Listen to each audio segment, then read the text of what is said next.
Week 12 is here, and it's going to be a weird one here on Splash Play because it means one thing. Commanders chalk with their 28 implied points. We're going to do what we always do here on Fridays to find the must plays. We're going to look at projections and ownership from Stochastic. We're going to hop over to the solver, see what ETR thinks about things, find out the optimal lineups based on their data. We're going to hop into the sim world on Stochastic again, see the best ROI lineups as of Friday. Of course, we'll take a final look on Sunday mornings as well. We're going to do an Underdog Battle Royale and an Underdog Pick'em. It's time to find the must plays week 12, guys. You know what we're going to do here. And I have to say, I'm feeling really good today. Yesterday's video, if you missed it, I feel like I could not have gotten that more correct. Unfortunately, it was a 2v2 away from the lineups that were up top in the main tournament.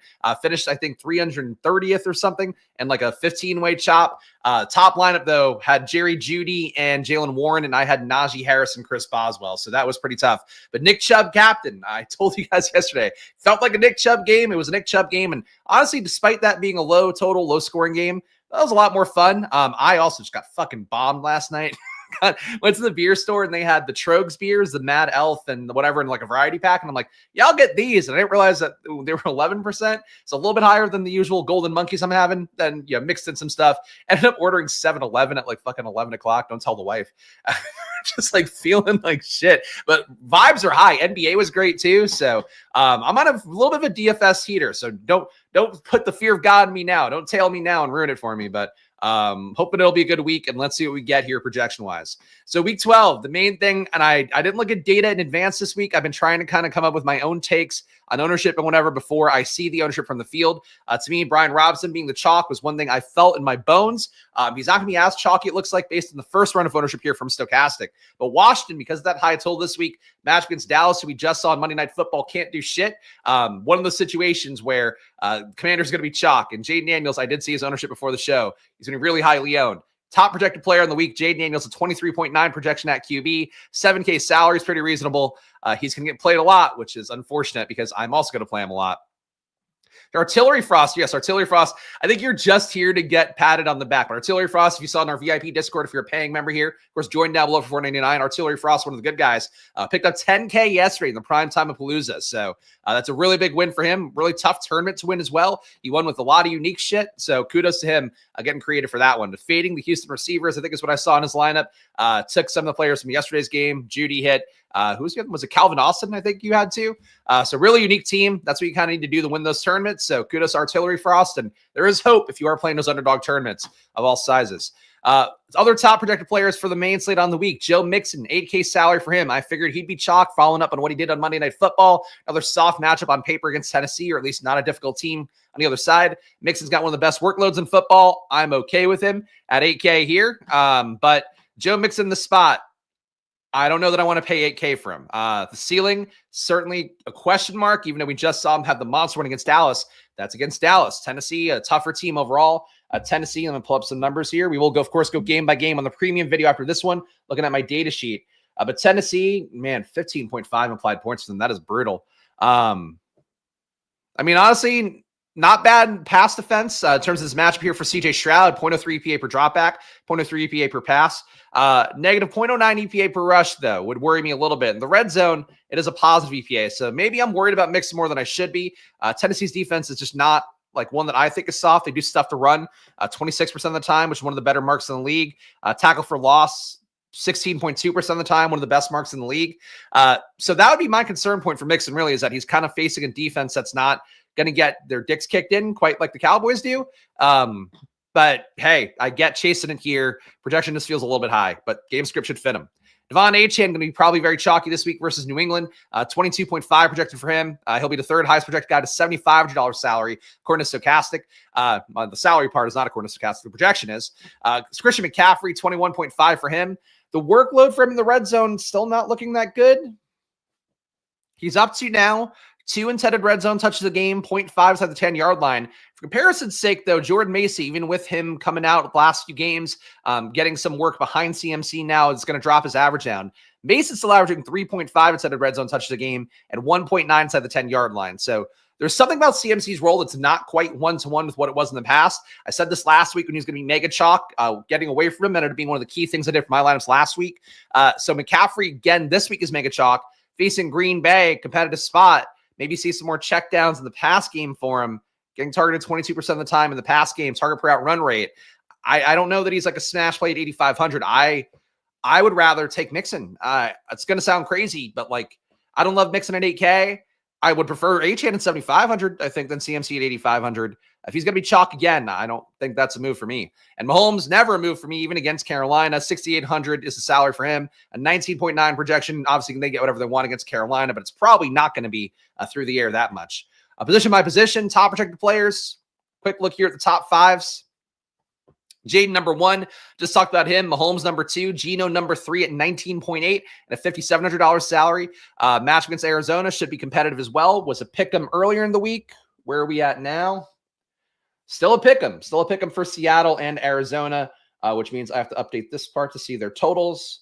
But a 47.5 point over-under in here, and they're both projected for about 23.8. So not the best total in the world versus Arizona here, but Arizona's soft defense on the year, 0.06 EPA per dropback, 0.06 EPA per pass allowed, 0.04 EPA per rush allowed.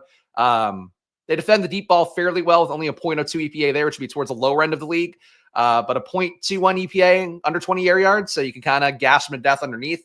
Kyler, Geno, I think both in play this week.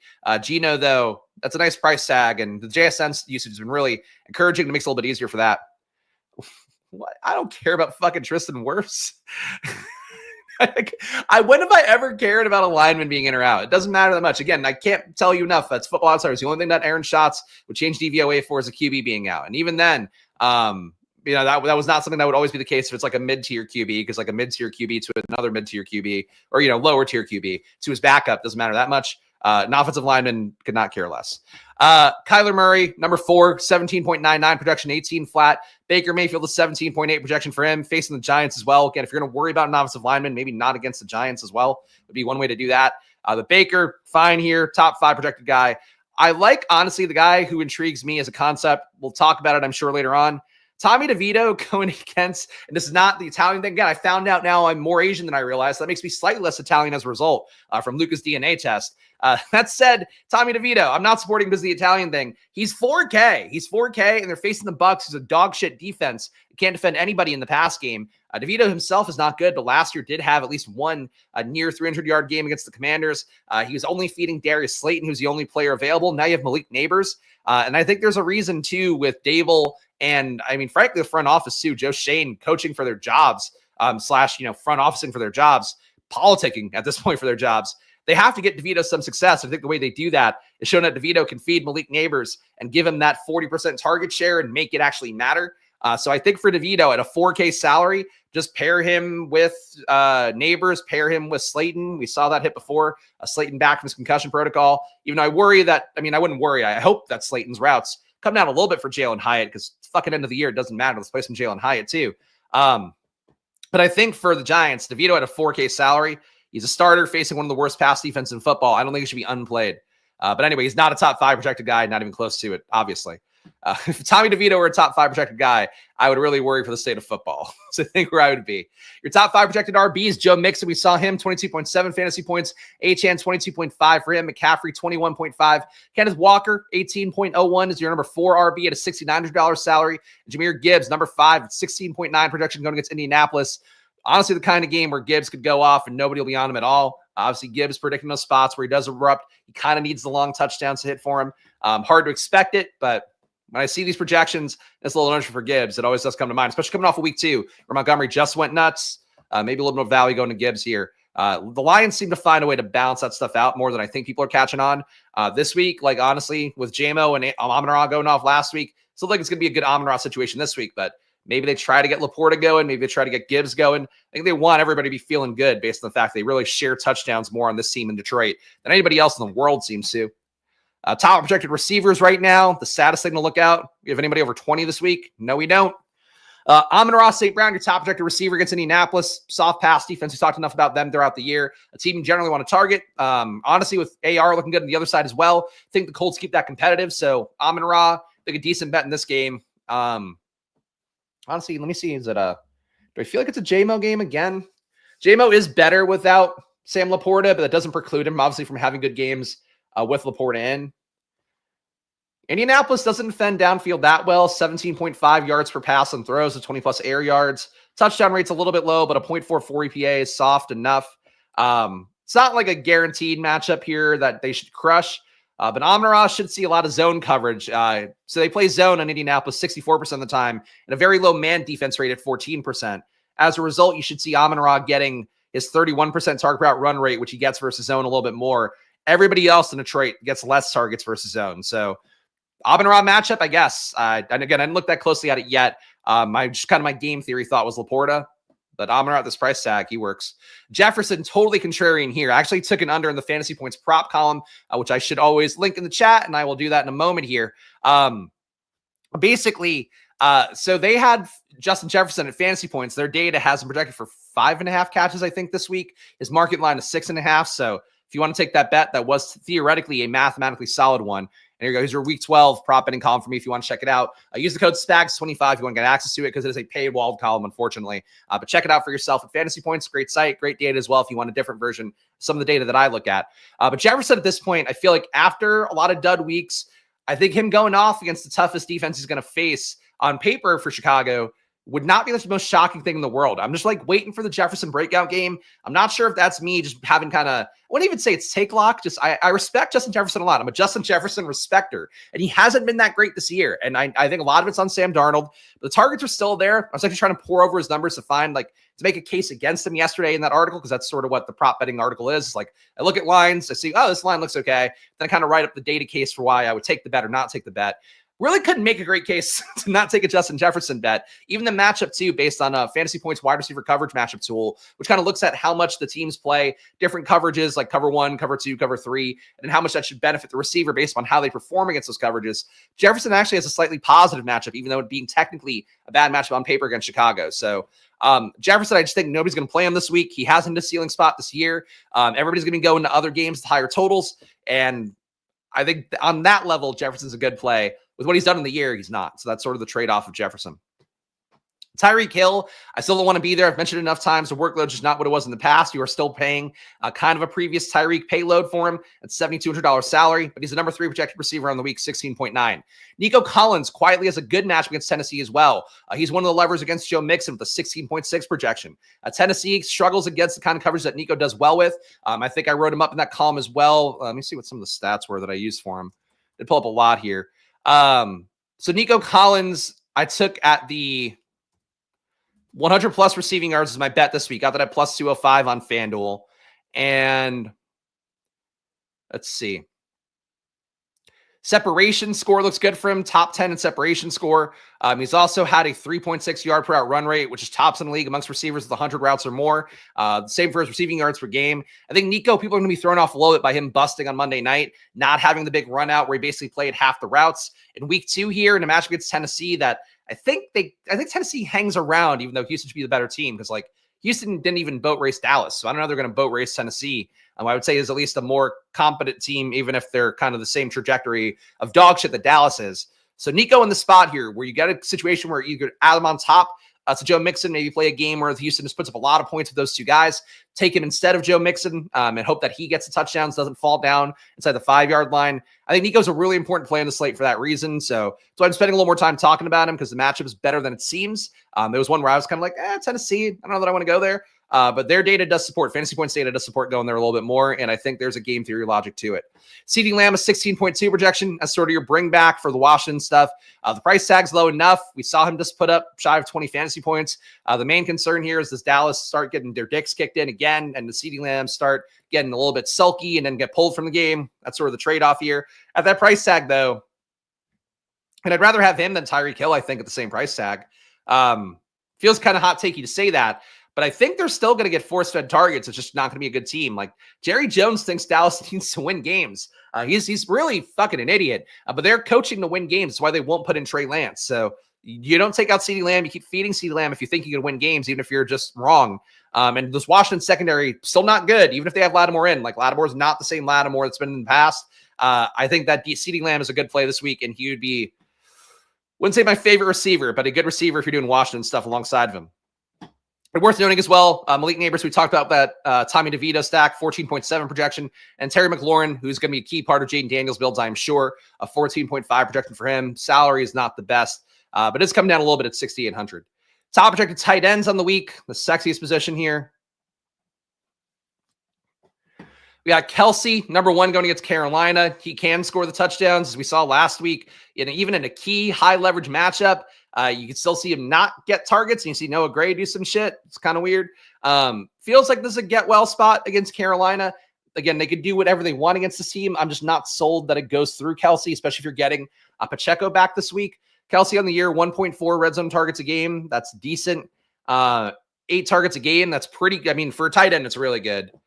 I'm just not sold that Kelsey is like this much better than the field. He's got 3 more fantasy points projected than Trey McBride, 3.5 more than Cade Otton, 4 more than Brock Bowers. Even against Denver, I would not agree with that, just projection level.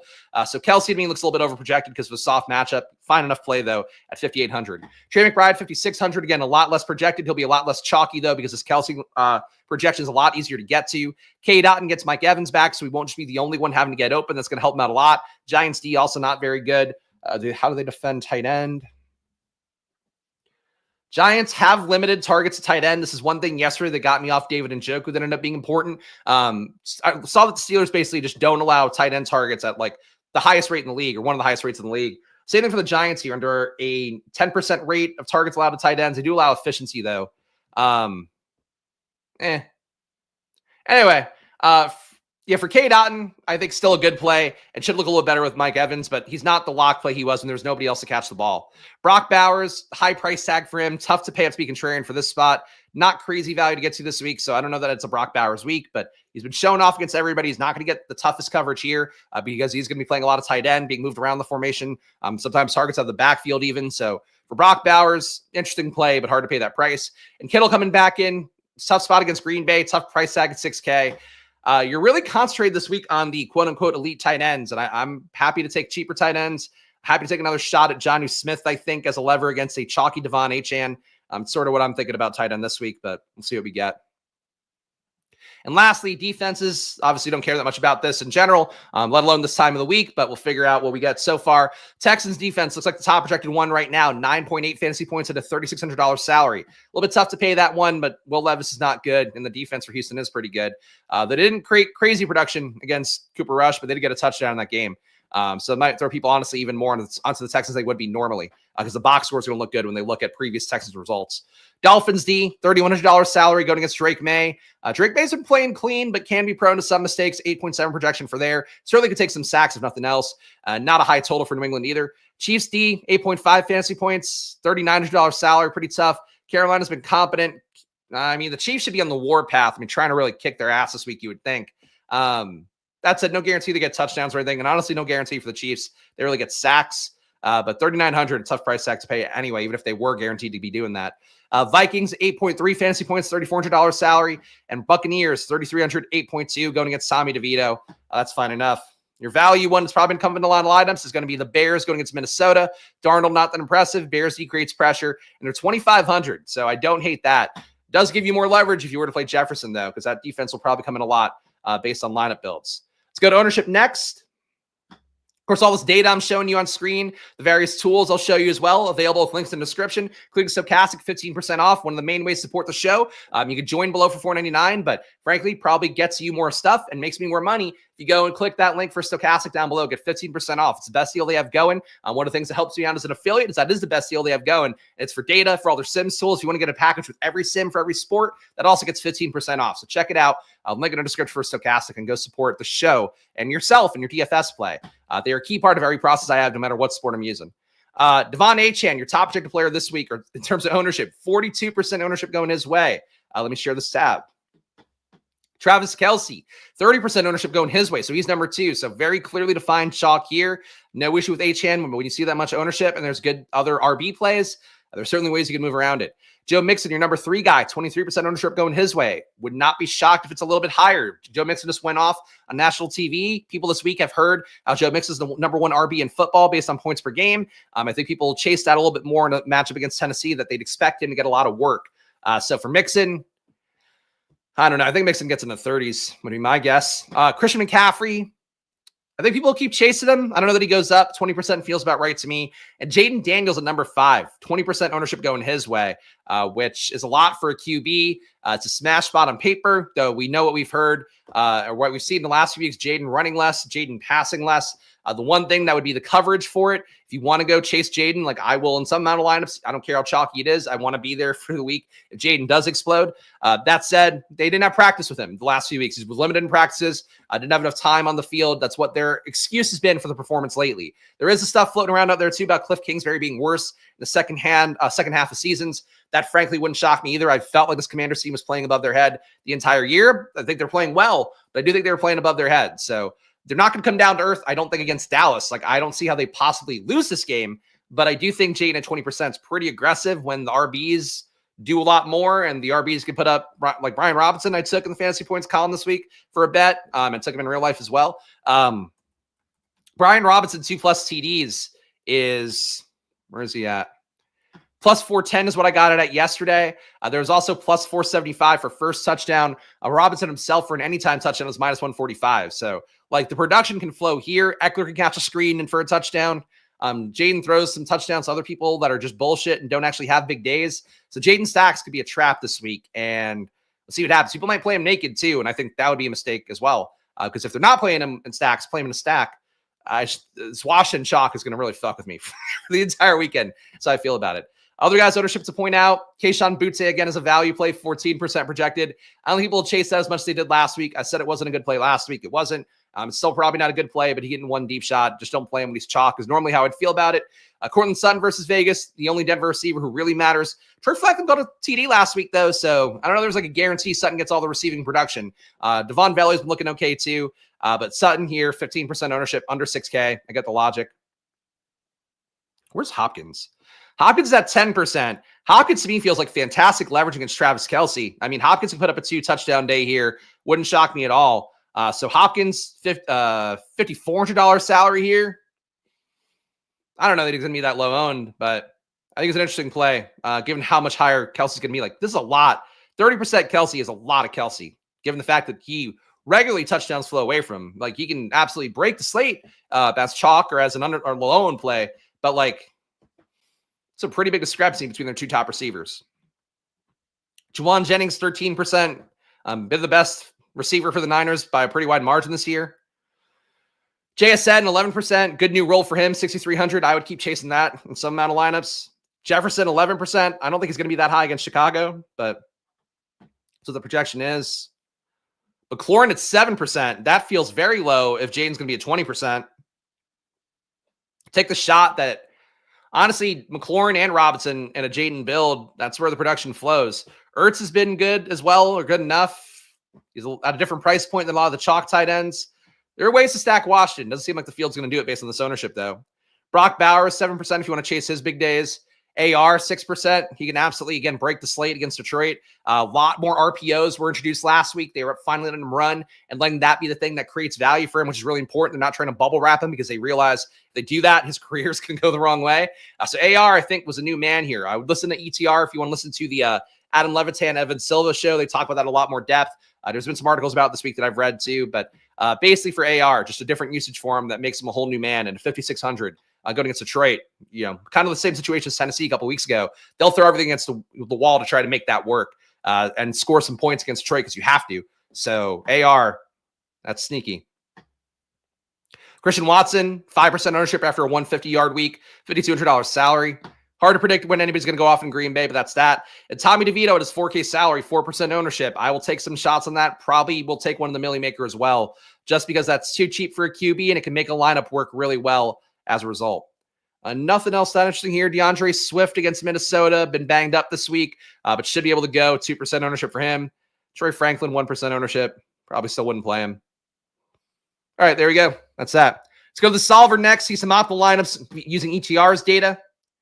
And make sure that I'm logged in on here. They've been the all stuff on some of these sites kind of drives me nuts. Happy Friday indeed. Happy Friday. It's been a good week. It's been a good run here. Good run of shows. Huge NBA show on Splash Play yesterday. So I appreciate all you guys hanging out with me for this stuff. Look, we're building business here, but I think the goal here of this channel, if you're new around here, to just give you guys a real look at all the products out there, all the data out there, and what the game theory is for DFS slates. And it's been really fun. I've honestly enjoyed the work last few weeks, besides weirdo Philly guys. Besides that, been a fun run here on Splash Play. So thank you guys for doing that. Of course, Splash Play NBA is still coming up at 4 p.m. today. So that's been really, for a lot of people, it seems like a lot of people doing well based off the content we've been doing there on a daily basis. All right, top lineups right now according to ETR data. So we got AR. Talked about AR a lot here. AR coming up in the optimal lineup here. If you're going to play a cash game at 11:28 a.m. for Sunday on a Friday here, you can do this right now. You got AR at QB, Devon Achane, Kareem Hunt. I would have a hard time trusting that. They must not have Pacheco in, would be my guess. Yeah, they don't have Pacheco in. So keep that in mind here. If Pacheco plays, Kareem Hunt's projection would fall down. If Pacheco doesn't play, Kareem Hunt at 5,700 is actually a very strong play and should be probably a priority. Him and Brian Robinson is going to make a lot of lineups work. They're both too cheap for the situations they're in. Cortland Sutton. So a nice balance build here. You're not spending up too much for anything. $5,800 salary for Sutton, as we talked about. Jacoby Myers, again, I really don't want to do Vegas. Thought they looked better. Still have to watch the film of that. I have to try to make time to do that this afternoon, or because tomorrow I'm not going to have time. Jacoby Myers, though, newer offense for Vegas, seeming a little more aggressive in the passing game. Thought Minshew, for the parts I saw last week, looked better than he has the entire year. So for Myers, I guess I get buying in, but I'd rather take the shot at Bowers despite the higher salary if I'm going to take any Raiders receiver. Juwan Jennings still too cheap at 5,600. He's fine. Travis Kelce at tight end. Again, balance build here. And Brian Robinson, Bucks D. Not a sneaky team at all, but that's cash. That's a cash team. What are we getting overall here? You're getting Cortland Sutton, Jacoby Myers paired up in 44% of these lineups. So natural correlation there coming up just because those guys' salaries and projection. You're getting Achane and Hunter Henry in 16%. You're getting Kareem Hunt and Travis Kelce. Again, with the projections assuming no Pacheco. Getting these guys in 84% of lineups. And you're getting Achane and Dolphins at 12%. That's a lot of Hunt and Kelce. So your chalk stands right now based on the data I would think would be Kareem Hunt and Kelce getting everywhere. Kareem Hunt and AR are in 100% of these lineups. So those guys should be pretty much everywhere for ETR this week. Kelce, I would think pretty close to 100%. And B-Rob too. B-Rob going to be very chalky for ETR subscribers, as I would say he should be.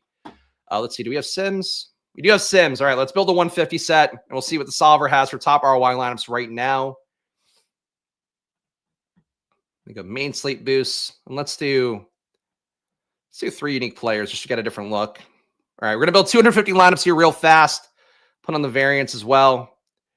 And we'll see what the solver sims say early in the week. Then we'll see what stochastic sims say. And of course, we do the same process again Sunday morning at 9 a.m. with the most updated data. So check that out, the final takes video here. And hopefully it'll be less of a clusterfuck with it growing beyond my own control of fucking casuals coming in and asking questions. Asking me to give them lineups. It was a real fun Sunday. We'll see what we get this week. But if you appreciate this content, guys, make sure to hit that subscribe button. Do it down below. Like button as well. Your engagements go a long way for you. If you can't tell, I'm just one guy doing all this stuff by myself. Graphics, stuff you see on the screen here, the production, the data that I'm pulling together. It's all just me doing it by myself. So your support goes a long way here. Of course, join down below as well, $4.99. Even though I didn't update the sheet again, that's my bad. Our guy Andrew was paid earlier in the week, and I just haven't put him on the thank you Squirt Squad sheet. But yes, please subscribe down below. Get a VIP Discord premium video after this one too, where I go game by game and show you guys my data sheet. You actually get access to my data sheet as well, which is the thing that I use to prepare for football, to write articles, whatever I'm doing. It's the most important thing. It's my Bible for football data. So that's that. That's what you get if you join down below. So do that. And of course, our affiliates, Stochastic, 15% down below. Underdog, $1,000 in bonus cash, promo code SPLASH. And Unabated, $30 off using the promo code SPLASH. And there are unabated NBA projections and data and tools, some of the best parts that we've had here. And of course, the solver. You see the solver link in the description too. Optimizer plus sim, a little bit of everything. Yeah, come on, pimp. I was being called pimp more than I've been called pimp since I was in the Bronx. But yes, a guy would not stop calling me pimp. Tell me, who do I play, pimp? Hey, I'm building on FanDuel. Is this lineup with 11 guys good, pimp? Like, no, pimp. Pimp, it's not good. I'm not enjoying the process, pimp. All right, let's put these into the slant and see what we get. Why did Gray get so much work last week? Was that an outlier? It was just an outlier. I think it was because Kelce was covered, if I had to guess. Gray also broke like at least one big play. Not something I would chase, but it wasn't odd usage, I would say that. Are you mostly going to play AR naked, or are you playing with Downs? I would play him with Downs. Downs has had some of his best games with AR. He's been wide receiver 4, and I think it was 4. I don't want to misquote this, but he was like a top 10 receiver and a top 15 receiver the last 2 full games he's played with AR. So I think people sleep on Downs too much. That would be the one I would go with. No issue playing Pierce as well. The projections will never give you him. Pittman would have a hard time with, but I would still not play naked AR because if he hits in the way that wins you $1 million or even the play action, even a smaller tournament, well, not too small, but let's say a couple thousand people, it's going to be stacked. Like that's just how that works. So I would not try to play him naked personally. Daniel Jones released? Is that that's fucking insane. Have they made him give that fucking speech that he had to clearly read like he was going to be beheaded? That's fucking nuts. Poor Daniel Jones, man. That locker room is not going to be happy. They already are mad at that guy getting dicked around. Giants are fucking, they're all getting fired, I think. It's not a super chat. I only answer season long unless it's super chat. Good trade? No, honestly, that's not a trade for either side of it. Garrett Wilson might not play at some point. Lamb might not play at some point. I don't keep posting it. Sorry. I don't care. All right. You're spamming it as I'm answering it. There's your answer. Probably not a good trade. Your team sucks. You're not going to make the playoffs. That's it. But yeah, Daniel Jones, that's unbelievable. You saw he was getting the Deshaun Watson treatment, playing safety on the scout team. Yeah, I mean, Ben DiNucci posted on Twitter, which, again, hey, but my own Ben DiNucci. He posted, too, saying, like, a lot of QBs that are, like, the third stringer do that. That's just sort of the way it goes. And they sometimes have fun doing it. He was saying he himself enjoyed it. But obviously for a guy that's been a franchise, quote-unquote, QB or being paid like one, that's insane. But, yeah, honestly, he might be live for best ball now. It's like he could go somewhere. Honestly, Tennessee should kick the tires on him. He's a better version of what they want to do with Levis, I think. Not that Tennessee is like a good landing spot, but maybe if you have him in best ball, maybe he just goes somewhere else for cheap and they rehab him. Somebody posted, though, I think actually might have been the Fantasy Life newsletter, where they're like, until Daniel Jones goes to be the Niners backup next year and rehabs himself. Like, if he does that, I mean, that would be a logical move too, but who knows? We'll see. That's crazy, though. Maybe they think, I mean, they might be doing it as a courtesy just so he can sign somewhere else. That's a possibility. They're doing something nice for him in exchange for him reading the hostage note. If we're going to do like Galaxy Brain, how teams work, that could be it.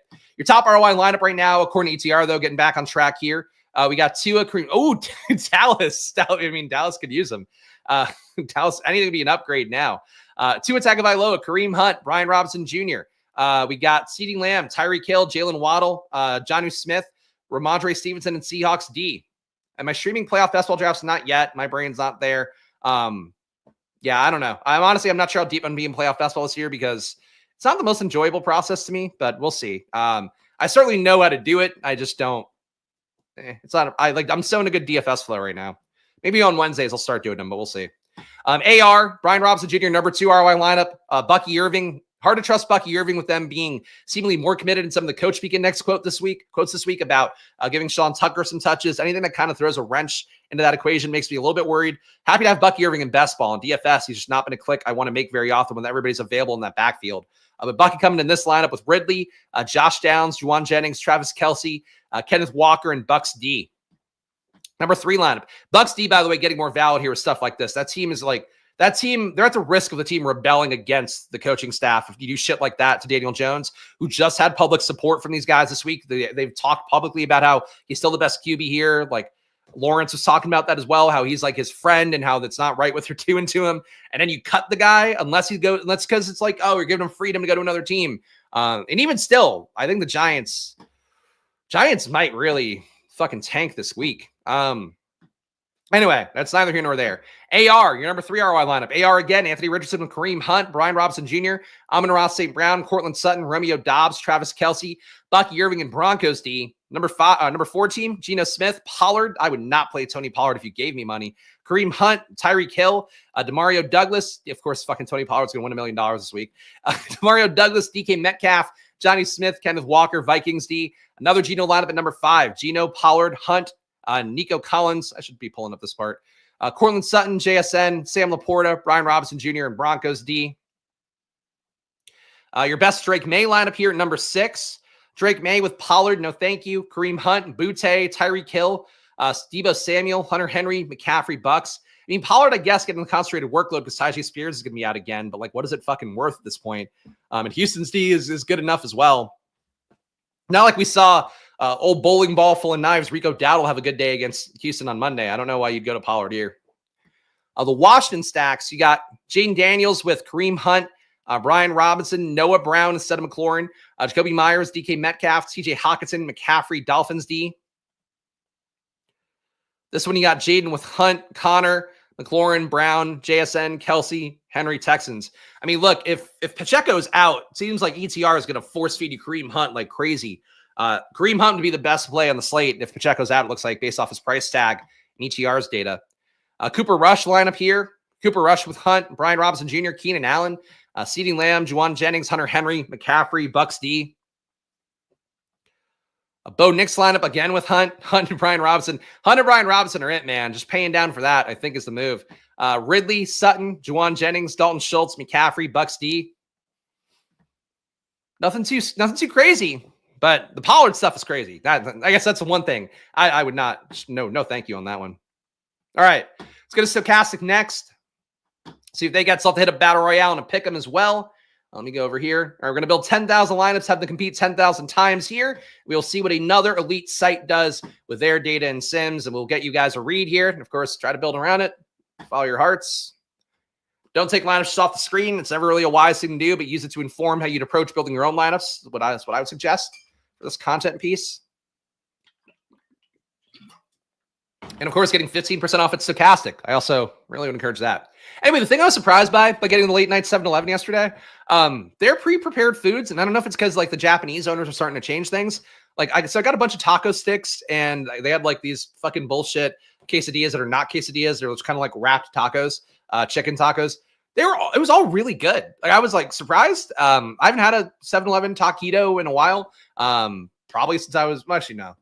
Honestly, probably since the last 420, because I remember ordering a lot of 7-Eleven that day. But, like, it was all really good. They had this, like, chicken thing where it's like a chicken on the outside and cheese on the inside. It was really good. I was just floored by it. So, full recommendation. If you're going to get something late night, especially if you've had a few too many mad elves and you're confused and you watched a lot of football and you're like, the vibes are just going to order some shit at 11 o'clock at night, then I would say going that way, going to 7-Eleven. Shocked. I hope we get, like, Japan quality. If Trump can do anything for us, if he can get us Japan quality 7-Eleven stuff, won't get me on the team. It'll get me close enough. Am I high on Noah Brown as a solver? No. I think if you're going to play Jaden and you're going to fade Brian Robinson, I would try the shot at Noah Brown and McLaurin. I would try the shot at McLaurin and Ertz. I'd try the shot at Brown and Ertz. Just really, like, if Jaden's going to hit a ceiling, it's probably a double stack. And then him running a little bit. But Noah Brown's workload, I mean, it's not too far off from Terry McLaurin's, which is kind of the sad part. Noah Brown on the year, 25% target per out run. Actually, no, that's fucking Zacchaeus. Noah Brown at 21% target per out run rate. There we go. We got it out.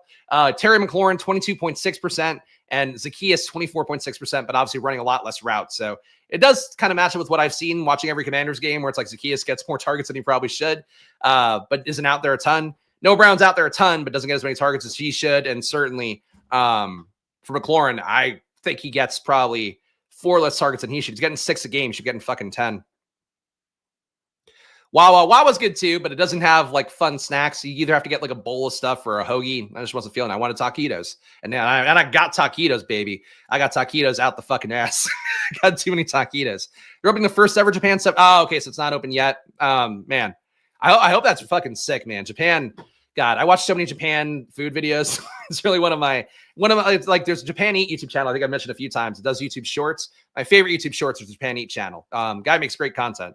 1-minute videos, like his personality, a little bit more of a dork. You know, I'm super cool. That guy plays too many fucking anime video games and shit. But man, seeing their food, great times. Excuse me while I blow my nose here. The sin just keeps going. I keep getting more snotty as I go. Unsure if that's a 7-Eleven or just having a child in the late fall. McDonald's already said they're using Japanese Wagyu in their Big Macs after Trump inauguration. Yeah, I'll believe that when I see it. Japanese Wagyu, fucking Arby's does that too. Like, it doesn't, if you're not using good Wagyu and you're not using it correctly, it doesn't really matter. Wagyu's become like a marketing gimmick. It's like where bacon was a couple years ago. Kind of makes me sad because really good Wagyu, if you could do that, even if you buy it yourself and prepare it, best thing you'll ever have in your life is like really good Wagyu. Fullest recommendation for that. Anyway, your top ROI lineups right now. Stochastic fucking loves Tua Tagovailoa every week, and they love him again here. Top lineup is Tua Tagovailoa, Joe Mixon, Brian Robinson Jr., Tyreek Hill, Jalen Waddle, the old Hill Waddle double that never hits, but always projects well enough to think it can. Jacoby Myers, K. Dotton, Johnny Smith, Bucks D, so a triple stack. No fucking chance that Hill, Waddle, and Johnny can get there. I think it's trying to get leverage on the H-Chan ownership, but I don't think that's the way to do it. This one, Tua again. Tua, Mixon, Achane, Tyreek Hill, Calvin Ridley, Kayshon Boutte, Jonnu Smith, Trey McBride, Cardinals D. Getting double tight end in the top 2 ROI lineups. Nothing here that great.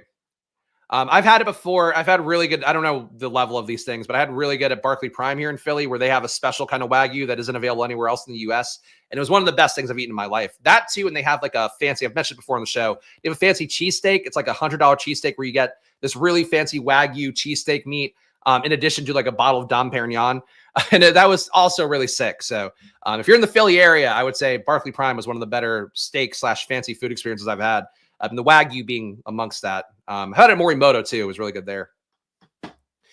Jared Goff, Morimoto, whatever. There's like a big Japanese place here that's fancy in Philly too. I think it was Morimoto. Achane, Pollard, Jared Goff is a QB. Amon-Ra St. Brown, JMO, Kayshon Boutte. Get Kayshon Boutte out of here. Do not play Kayshon Boutte if you can be fucking 15% owned again. Kelsey, Hunter Henry, Titans D. That's that. Spelled like Barkley the Bank, but yes, Barkley Prime. Geno Smith, Joe Mixon, Devon Achane, DK Metcalf, Josh Downs, not named for Saquon Barkley, thank God. Josh Downs, Kayshon Boutte again, AJ Barner, oh my God, Kenneth Walker, Colts.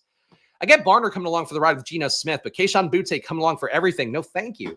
Geno again for number 5, Geno, Joe Mixon, Rico Dowdle, CeeDee Lamb, DK Metcalf, Kayshon Boutte, Travis Kelsey, Hunter Henry, Texans D. So the observations here, 4 out of the top 5 ROI lineups have 2 tight ends in it. Kayshon Boutte is in 5 out of the top lineups. I just don't agree that he's actually a good play. He's getting a ton of snaps. Let me see if his snaps actually held up last week.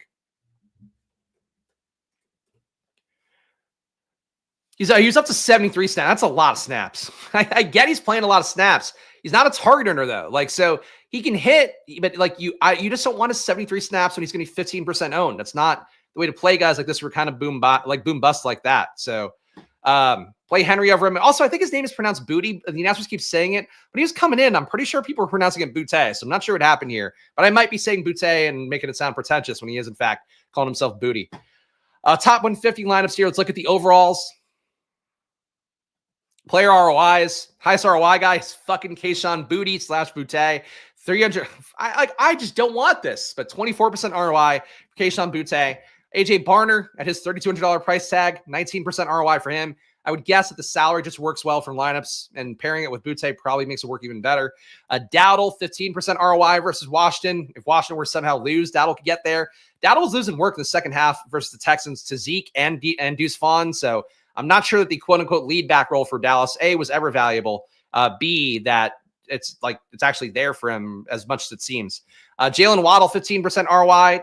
Price tag is cheap enough, but I just would not play him the triple sacks they were giving you. Devon Valley, 11% ROI, $3,900 salary. He's been pretty good. Valley played 42 snaps last week. What's his target rate up to? Targeted 21% of the time. Troy Franklin also targeted 21% of the time, rounded up. Sutton targeted 26% of the time. So clear pecking order there. I don't know that Valley is a great play either, but I'd play him over fucking Boutte, I think 8 times out of 10. Travis Kelsey, 5,800, 6% ROI for him. Kate Otten, rounded up 6% ROI. Geno Smith, 5.5%. Jacoby Myers, 4%. Tua, 2.5. Hopkins, 1. Noah Brown, 0.3. How many did Mims play? Let's take a quick look. Mims played 14, so not as much as you want to. Franklin played, I think Franklin was in the 30s. Yeah, Franklin played 27. So I know Franklin had like a 45% route participation rate. It's really like a clear-cut top 3. Mims could get schemed some stuff, but not a player I'd trust. Stack ROIs that are highest right now. Only positive QB plus 1 ROIs are Geno Smith at 1.2%. Jaden Daniels close at -7%. QB plus 2 stacks, your highest ROI is Geno Smith again, 14% ROI. Tua 10%, Jaden Daniels 4%, Mahomes 2%. And QB plus 3, you're getting the highest ROIs as Tua Tagovailoa again, 45% ROI on QB plus 3 stacks. Geno Smith 26% ROI, Jaden Daniels 10%, Drake May 6, Cooper Rush 4. You can imagine fucking triple stacking Cooper Rush? No, thank you. Baker Mayfield 2. All right. Overall exposures. Highest exposed guys, Travis Kelce. You're going to give him 63% of the time compared to the field's 28. So they want to get more than double the exposure to Travis Kelce. That's a lot of Travis Kelce. Devon Achane, 59% compared to the field's 42. Butte, fucking 48. You want him in half people's lineups? No. I know. No. Do I like the punt Dallas tight ends? They kind of chopped up the role too much, I think. Let me look at the snap counts. I know they're going to be popular targets for Cooper Rush. 41 snaps for Span Ford. 44 for Schumacher. So that's the tough part, is like they're carving up a role. They're sometimes playing together. Target rates are okay, but I really don't have a lean on them. I like Schumacher more coming out of college. They seem to use Span Ford, I felt, a little bit more. So not a lean. They're both in play, but yeah, it's hard to prioritize them, I think. Kind of like Davis Allen last week, even, where it's like they're a little too obvious. Are we even getting them in all in here? I mean, min salary is nice, but you're only getting him 1%. Schumacher, that is. You're getting no Span Ford. So I guess the stochastic lean would be Schumacher, and it would probably be mine too. But I think Span Ford, I think they're functionally the same play. Joe Mixon, you're getting 48% exposure compared to the field's 23. So double the exposure on Joe Mixon. Hard to imagine him failing, even though the ceiling to win a tournament might be a little bit harder to get. Tua, you're getting 39%. They want you to get Tua so bad. A 9% pool ownership. If Drake May pulls his way on the other side, I get it. If you're going to play Butte, if you're going to play Stochastic this week, you're going to get Tua stacks with Butte as a bring back. And I don't think that wins you money.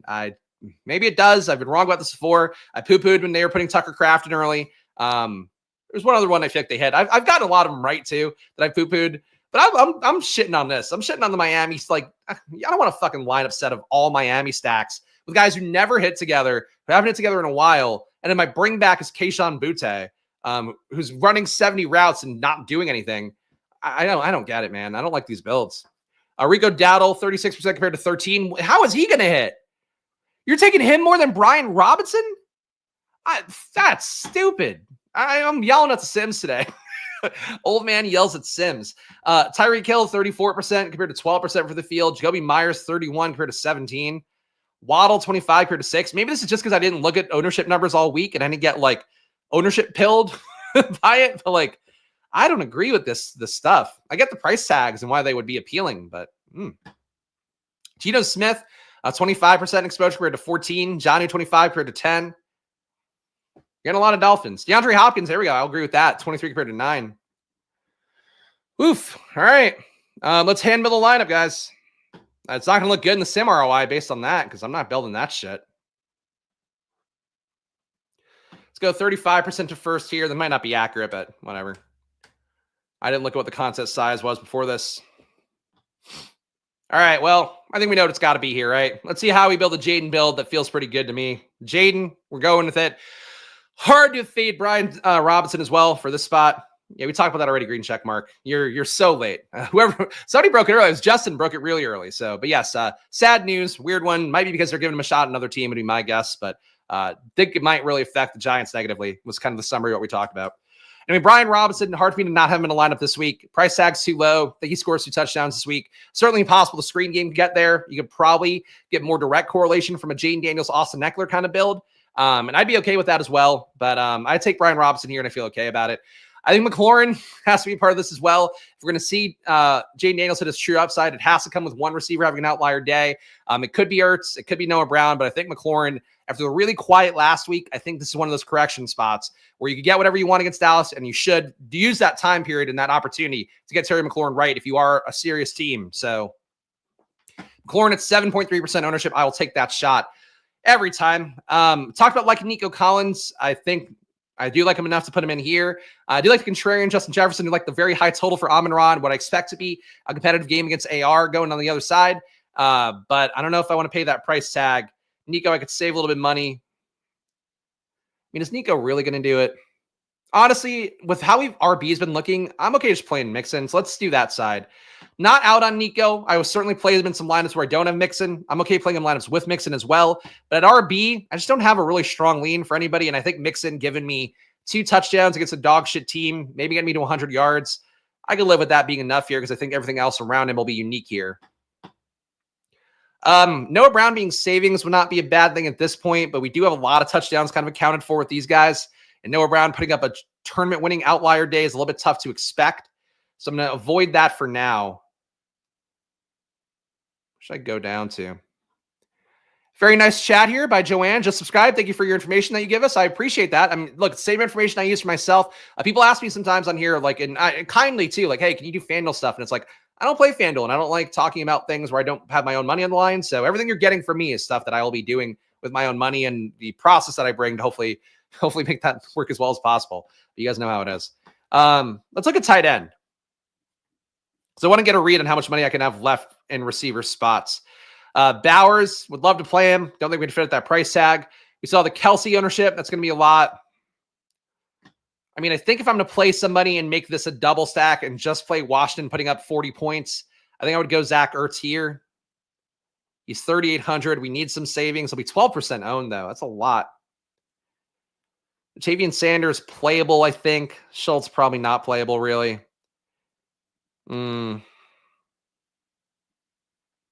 Man, you know what? I actually might. Do I really want to do this? I'm thinking if I take out Jaden and play Tommy DeVito, this is going to look a lot better. But I want to try to build a good Jaden team. He's just so fucking chalky, and the prices do not work well for it. All right, I'll go with the double here. So we're going to go a double stack with Jaden and Brian Robinson Jr. I think we have to account for there being 4 touchdowns here. Theo got a lot of looks from the previous QBs. I'm not sure about DeVito and how much he'll use them. DeVito likes to stand back there and take shots, and then he's going to get sacked a lot in between and be in kind of long situations. I don't think Theo's a bad play, though. I just don't want him in this build. Let me get my DST into. Let's see what we have left. DST, who's going to create a lot of pressure on a QB who drops back a lot. Honestly, Titans versus Stroud. Maybe. Colts are not going to get enough going against Detroit. I would find that hard to believe. Panthers against the Chiefs, no chance. Cowboys against Washington wouldn't make sense. Raiders against Bo Nix, probably not. I mean, I guess I get taking the shot with Chicago against Sam Darnold at 2,500. That's a pretty good situation. You know, Geno Smith's going to drop back a bunch, and we're probably not going to have Seahawks in this lineup. Let's go with the projection play. I'll just plug the Bears in here. So Bears is my defense at 2,500. Oh, and we don't want Marvin Harrison. I kind of want to get to JSN in this build. I do like JSN at 6,300. The tough part is like certain point. I do think that we get a Schumacher bring back. You know what? That's an interesting thought. Double tight end is not my favorite play. But that would open up a lot of salary. Let's do that. Schumacher bring back min salary here. Hoping that Ertz and Schumacher hit. I think Ertz can give me 20. Schumacher, probably 15 would be my guess. But everything else needs to be the nuts then. So we go, if we went to JSN, what would we be able to get with that? Ooh, okay, so we get Neighbors or CeeDee Lamb with this. Lamb would make it just the full Dallas-Washington game stack, which I think has some amount of merit. I thought Cooper Rush, while not good versus Houston, hung in there enough, and they took shots. I do like Neighbors, though. Like, I think that the DeVito start might be to placate Malik Neighbors and just, like, basically have a guy who's going to be a robot forcing him the ball. So I am gonna go Neighbors here, but I have no issue going CeeDee Lamb either. It's the team here that we're gonna sim out. It is a Jaden Daniels team with Brian Robinson at RB, Joe Mixon at RB as well. Terry McLaurin stacked up with Jaden Daniels, JSN, whose role has changed enough here that I want to chase that at 6,300. Malik Neighbors, who hoping a new QB against a really shitty pass defense for the Bucks, gets me there. 32% ROI, not bad. Zach Ertz at tight end, Luke Schoonmaker at tight end. Pretty low ownership for a lot of guys here. And Bears D is our chalk defense. So I'm okay with that. Arizona-Seattle game stack, it's going to be really, really highly owned. No issue with it. Looks fine, but I don't know that you're sneaking up on anybody with that one. Geno Smith is probably going to be one of the higher projected owned players of the week. Let's go to Battle Royale World. I'm not going to tweak this further because I got that lineup good on one try here.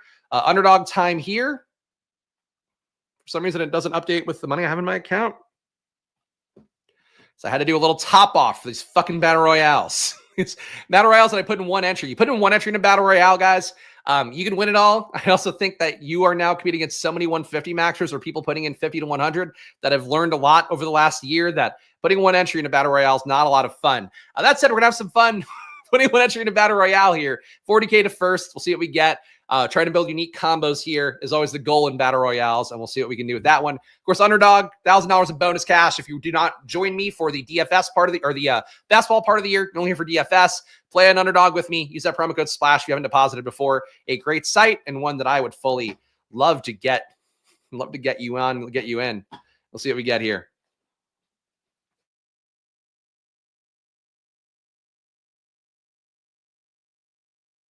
Snottiest boy in town. Feeling great. I feel like whenever I talk more to you, the snot just starts fucking cascading down my orifices. So we're feeling great here. Should play the single entry? I should, but I like playing the battle royale. So I'm just not a single entry guy. Like I like building stuff for big tournaments. I like having the lotto ticket.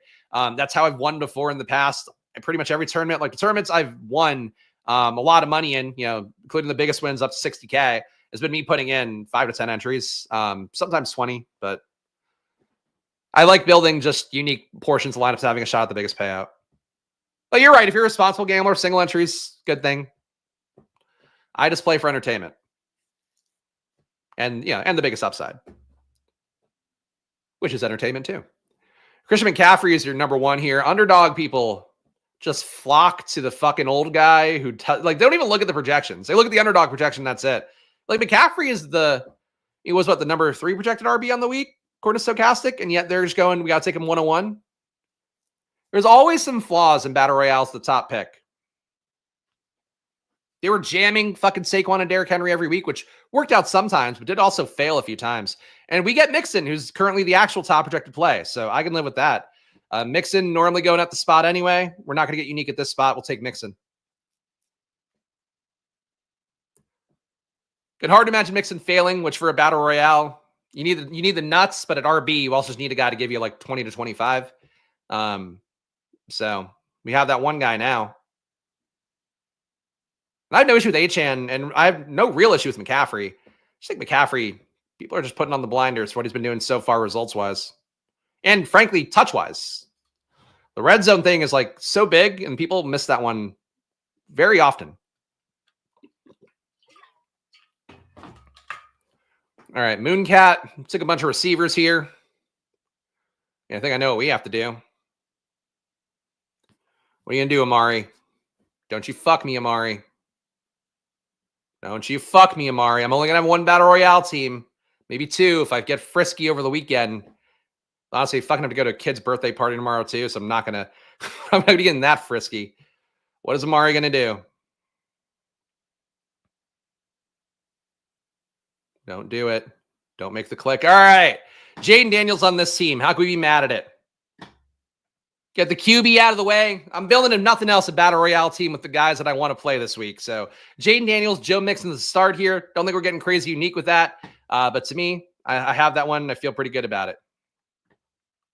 This is what happens when you fuck a stranger in the ass, Larry. Thank you for that quote. Yes. They did not fuck me in the ass, though. Taking Gibbs is, in fact, actively not an ass fucking because I wanted Jaden that whole time. All X Day X-Ray. Let's see what this guy does. Taking their sweet time in this Battle Royale.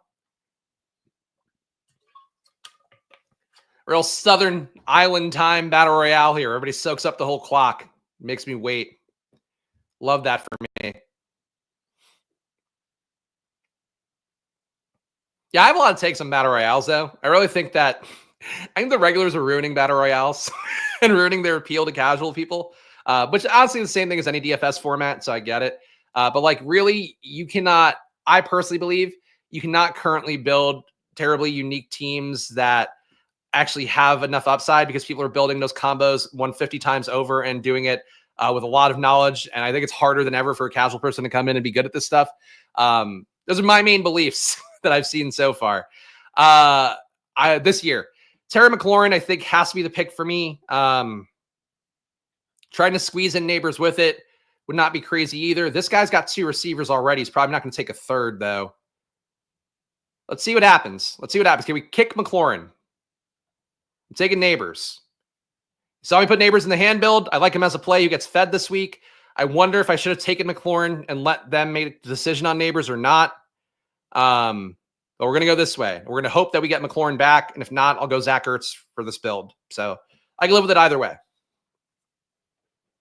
If I were playing my favorites for the week, I would put McLaurin in and get him with Neighbors, ideally. But we're not in an ideal world, obviously. All right, he takes McBride with his first pick. Mooncat doesn't need a third receiver. And frankly, if I don't get McLaurin, I could take Robinson too, and I wouldn't hate that. Is Zach Ertz a scroll pick?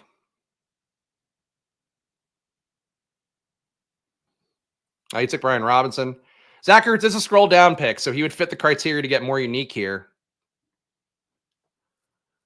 So, all right. But no Brian Robinson. Mooncat gets him. Great pick, though, at this range. Old B-Rob. All right, come on, dude. Battle Royales are the worst content when everybody takes the entire clock. You just don't need, there's nothing to talk about for 30 seconds in a Battle Royale. Besides me just talking about 7-Eleven some more, which I'm sure we'd all love. CeeDee Lamb sent out practice yesterday. He's cheaper as a result of that. Might be an interesting pivot to take him instead of McLaurin if McLaurin were to go. Takes McLaurin. All right, well, we'll take CeeDee Lamb here and be prepared to swap, I guess. But I can live with this. Just need CeeDee Lamb to outscore Jaden Daniels. In Battle Royales as well, you can get away with the naked QB more than you can in a DFS traditional salary tournament. Just because you have less spots and you have to hit the true nuts. So we can make a build here that just assumes Jaden runs it a lot. But I would like to get Ertz with him, I believe, no matter what. Team so far, Jaden Daniels, Joe Mixon, Malik Neighbors, CeeDee Lamb. And now we'll wait 7 minutes to get a pick here as these guys take the entire clock.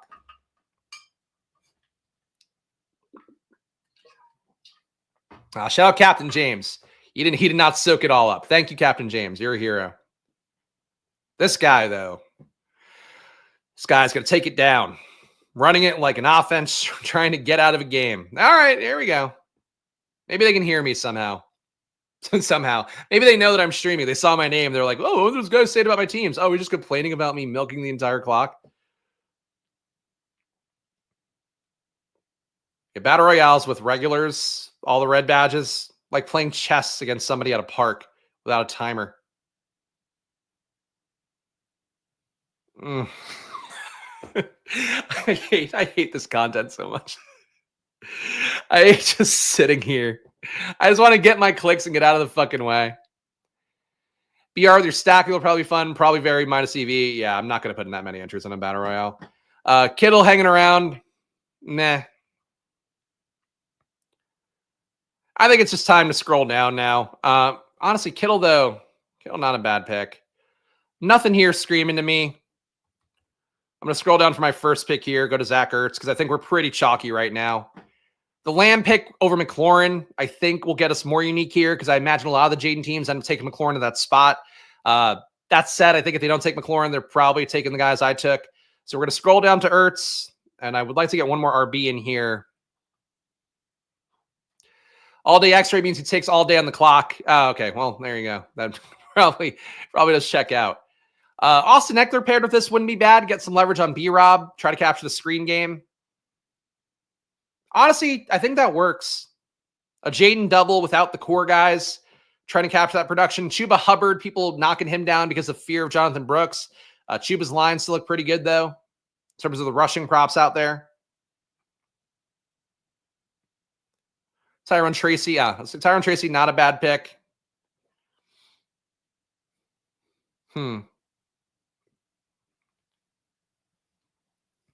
Oh, we can always go back to Audric Estime. After Sean Payton, everybody really hard on that one last week. Yeah, I think it's Eckler. Maybe Rashad White. But getting Mike Evans back probably hurts the Rashad White PPR scam a little bit. Oh my God, Amari, it's your last pick. You're picking a QB. Is this hard? Oh, wow. Okay, we needed the whole clock to say Kyler Murray. We're going to do Eckler here.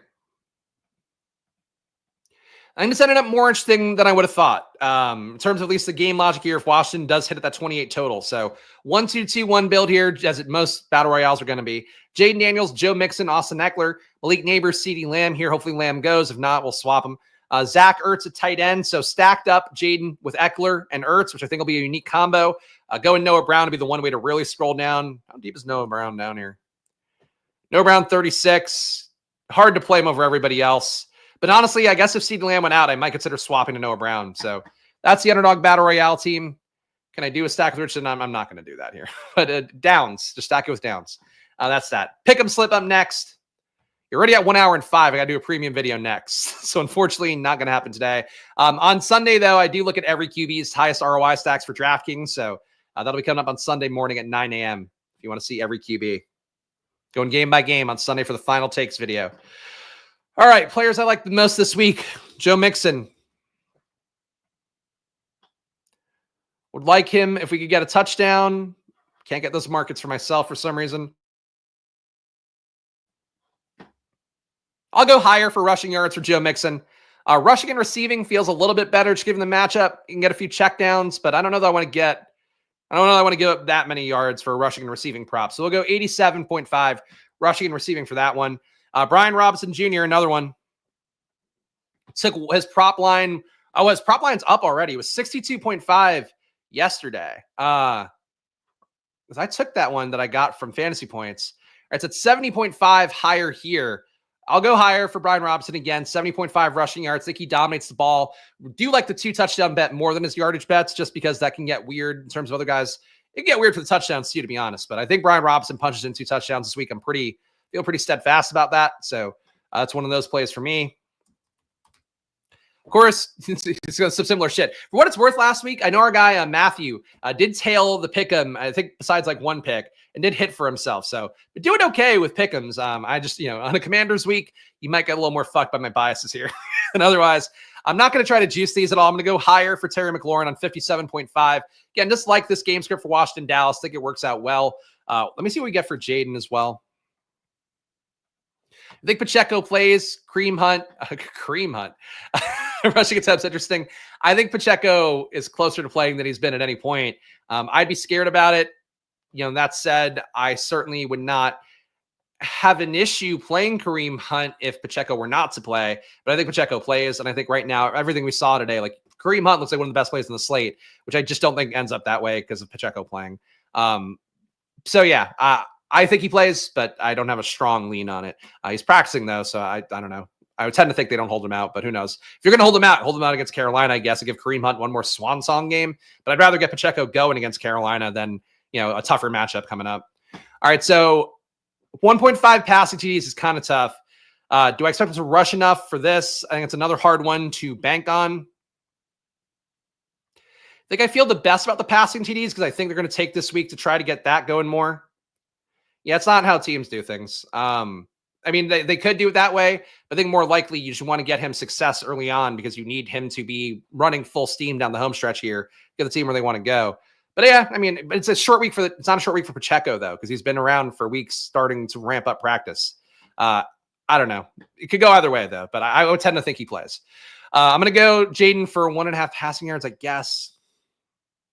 God, it's just, I feel like the Jaden props kill me every time because whenever I expect him to hit one way, he hits a different way. That's sort of the frustrating part of the Jaden Daniels experience. And that and the fact that he just isn't as good in fantasy as he probably should be. Let's just go the passing yards. I think they need to get the passing game right the most. He can hit on the TDs. I wouldn't hate that bet either, but I'll take higher on 218.5 passing yards because this team really, if they're going to go anywhere this year, especially on the home stretch, some of the matchups they have, they need to get the pass game going. And that's one of my big beliefs, sort of why I feel the way I do about Pacheco is like, you want to get your best players in spots where they're rolling downhill in a time you need them to be hitting their stride, heading into the playoffs or their run for the playoffs.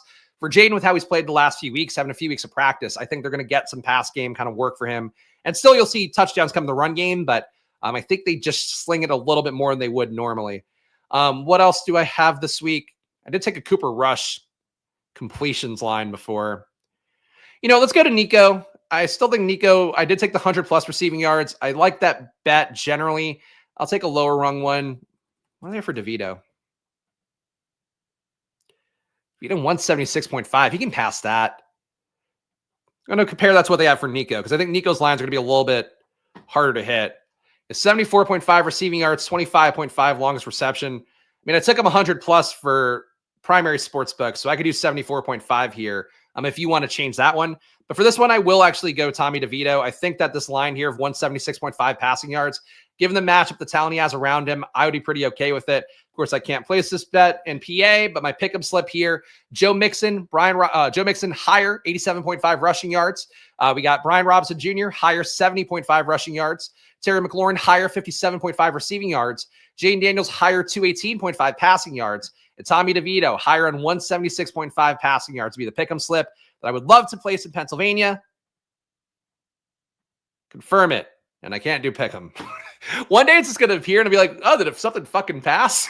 Today is not the day. If you want to tail the pick'em and how I would play it, that is the one here. All right, guys, so that's our video. Another hour. God, Jesus. Another hour coming up here. I went long today. That's my bad. But make sure to hit the like button and subscribe, guys, if you appreciate this content. I do these videos Monday to Friday at 11 a.m. Obviously, more showdown focus on Mondays and Thursdays. Friday, it's the main slate look. And Tuesday, it's a basketball video. But I'm here doing football work every day besides Wednesdays. That is a promise here. And of course, Sunday, back at 9 a.m. on the grind. Underdog, $1,000 of bonus cash. Check out the link in the description for that. Use the promo code SPLASH. 15% off Stochastic. That's one of the best ways to support the show. Big part of our revenue that keeps me going here is from that. So check it out. Of course, join down below for $4.99 if you want to do that as well. Unabated, $30 off the promo code SPLASH. Get the best betting data and tools for yourself for $30 off at Unabated. It's unabated.com and their NBA conditional projections, some of the best stuff that we see every day. They're not used by enough of the industry for DFS or for betting. As a result, you get some real EV off it. So check it out at unabated.com. Promo code SPLASH on there for $30 off a monthly package. Solver, link in the description too. And of course, thank you to all our members, along with David, who I've not put on the sheet yet. But you guys too can support the show, joining down below for $4.99. Get a VIP Discord. You get a premium stream, which I'll be doing right after this, where I go game by game, looking at all the data. You also get one, you get something else. So you got the perks here. You get this. There's one more big one. Oh, my data sheet itself. You get all the data that I swear by and put together from Sports Info Solutions for Pro Football Reference. Put it all into one neat place for you guys to take a look at with projections and ownership data too. So that's how that looks. Join down below for that if you can. And gamble responsibly, even it's always money time here. Follow me at Chris Spags. Follow the show at Splash Play Pod. Premium members, hang on. You'll be automatically redirected to the next part of the stream. For everyone else, I'll see you guys again soon. See you hopefully Sunday at 9 a.m. Enjoy your weekends. And of course, good luck. Bye-bye.